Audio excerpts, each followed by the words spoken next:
Kyla with her latest Yes, single. brother. Huling na. Jay, I miss Thank you, Jay. Yes, I've got Yan, a dito tayo. Jay. So, Jay, Siyempre, Wala ako dyan. go Teka ahead. lang, wait. Jay, how is it like performing with Kyla? Sobrang masaya kami na nagawa namin ang live to. Nung ginawa namin yung album, siya yung naisip namin. Tapos masaya kami na nagawa namin ang live to ngayon.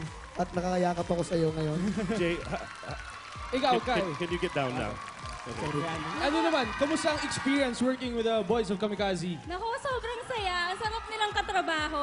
Nung narinig ko pa lang yung demo nung kanta, sobra ako na-excited. Sabi ko, wow, astig tong kanta. Yay! Salamat. Salamat sa lahat ng bumoboto sa song namin. Salamat. Sana boto nyo pa. Tsaka bili po kayo ng album namin. Yan, ito, ang romantiko.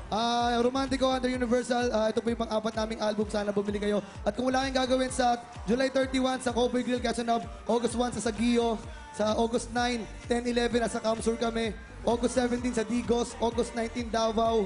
Thank you. Ay, hindi pala sa akin yun. Thank you very much, guys. Kamikaze, palakpakan po natin.